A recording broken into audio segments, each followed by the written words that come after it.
I think we might be getting there soon, and I think it'll be a combination of the price plus the US government saying we are holding Bitcoin strategically on purpose.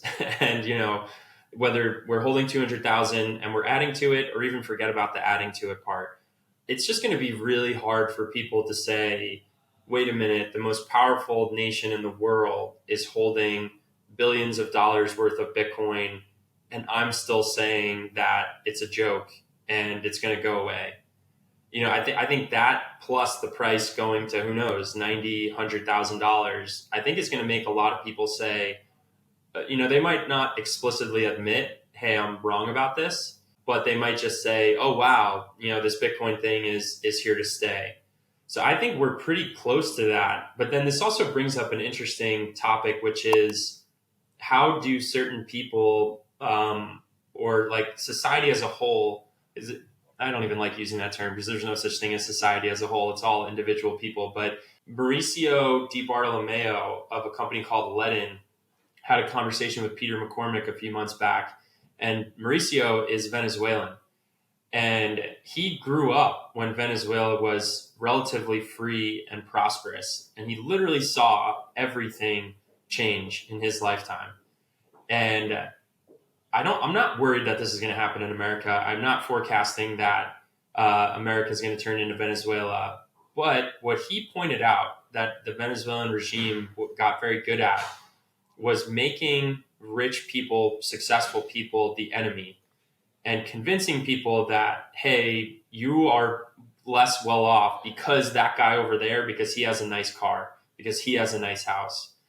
And this is not a one-for-one analogy, but I think anyone who does well in Bitcoin should just be aware of this, that other people are, if it could happen, America would be the best chance because we, as a country, we have a history of actually liking successful people and not, vilifying them.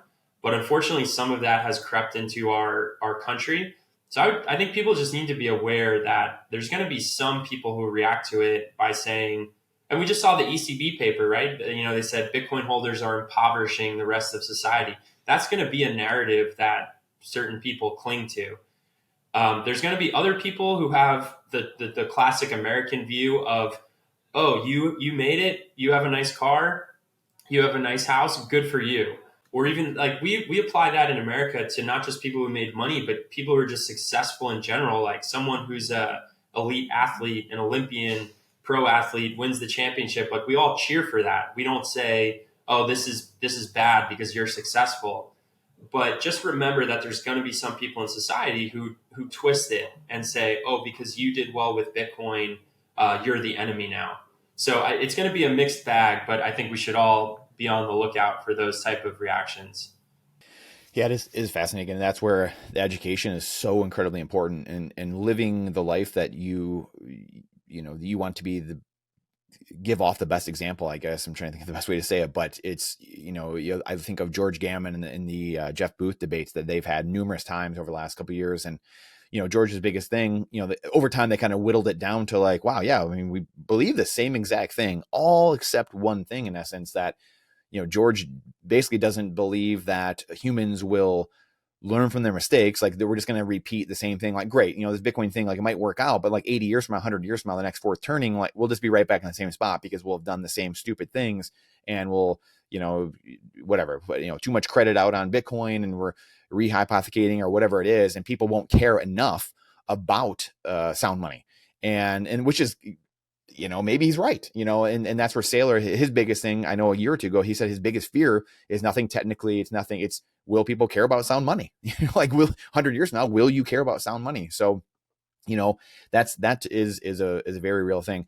So again, you feel free to comment on that at all, but I would like to, we're nearing, the end here, last couple of minutes, but we talked about, Mike Benz before, and just some of the things that he has kind of shown of, which I think is a good way to kind of wrap some of this, whether it's, we talked about JD Vance the other day, which the guy is just absolutely brilliant. We talked about Mike Benz. And this was a couple of weeks ago. You and I were talking about this and how he's unearthed a lot of these things that now we kind of know how the deep state, or at least aided us in how the deep state works, and has helped usher in a lot of this new era of education on the deep state. And I think that is, and that's why I brought the George Gammon stuff and some of the stuff you were just talking about, because it's so important to, in order to care about it and really know what's going on, we need that communication. Like we said, 60, 80 years ago, we didn't have the ability to communicate, where now we do, whether it's, we're doing podcasts or we're doing spaces or we're meeting in person, the true peer-to-peer stuff. We just didn't have that before. And that's why it's so paramount to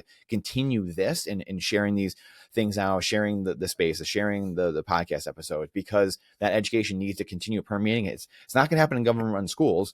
And so that's why it's just so huge. So I'd love for you to kind of just give any thoughts you have on whether it's the George Kamen stuff and Jeff Booth or Mike Benz or JD Vance. It's kind of this new era of Vivek, this new era that we are really ushering in now. For sure. Yeah. And this is probably a good one to end on. It's a big one, but it's fascinating. I would say I generally do agree with this idea of like humans make the same mistakes over time. Bitcoin doesn't bring about utopia. I'm all for that. But at the same time, I do believe that there are technological innovations in humanity's history that do permanently alter how things work. And the printing press would be like the prime example. There was no putting that toothpaste back in the tube, so to speak. So, Catholic Church had tons of power over society. They abused it. And one of the ways that they were able to get away with it was that, the knowledge and information could not flow quickly and relatively quickly and relatively freely. The printing press changed that forever. It was not like the people who had power over Europe at the time decided and said, "Hey, let's allow the printing press to exist here and to flourish." It just happened. And The Sovereign Individual is a great book for this kind of core thesis. I think Bitcoin will be similar, and credit to Tur de Meester, who made this analogy in a short paper that he wrote called The Bitcoin Reformation. And I think the key point is that sometimes technologies do come about that just permanently alter the path of human civilization. And Bitcoin, I believe, will be one of them. If George Gammon is talking about, hey, there's going to be credit on Bitcoin, platforms are going to fractionally reserve it, I think that is likely to happen. But I think it's more like a Celsius or a BlockFi. And the individual people who use the platform, they got greedy, they got fooled, they had to touch the fire in order to figure out it was hot. They unfortunately lose their shirt.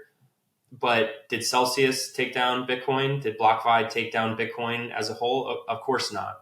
So I think those platforms will continue to exist because people are flawed. There are Alex Mashinsky scammers out there. That's always going to happen in society. I'm not, predicting that humans lose their kind of flawed nature in that sense. But just because that continues to exist doesn't mean that Bitcoin fails. Those are two completely different things. And then just on the Mike Benz stuff, if anyone wants to hear one of the most impressive people, I'm not exaggerating here. I think Mike Benz is one of the most impressive speakers in terms of communicating a body of knowledge, specific dates, events, people, countries. It's just, he's unreal. The guy's mind is an encyclopedia and he communicates so quickly. Mike Benz on the Sean Ryan show was phenomenal. And the somewhat scary thing is he calls it the blob, but it's kind of like the deep state. And he just talks about how there's been a lot of actions in the past 10 or so years where basically the US deep state blob kind of had this like foreign policy bag of tools and tricks, and they usually turned it outward to in foreign policy. In the last 10 years, they've turned more of it inward. And that's kind of a scary thought for a country like America, where that stuff is never supposed to be turned inward. It's arguably not even supposed to be turned outward, but, definitely not supposed to be turned inward. And, but he did have some reason for optimism because he at the end of the show he just noted a few things that were kind of victories, and it's not like we just lose our rights in a clear line as time goes on. Like there are victories, the courts sometimes come to the right conclusion, and the government does get limited. So there's reason for optimism, but yeah, we always have to remember that they're kind of competing factions here. And Mike Benz, like I said, just I think super impressive guy. So I would recommend people check him out.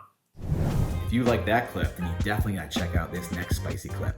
I think you're really going to like it. Come on, check it out. But if you want the full version, the full interview, check that out over here. Come on, do it. We'll see you in there.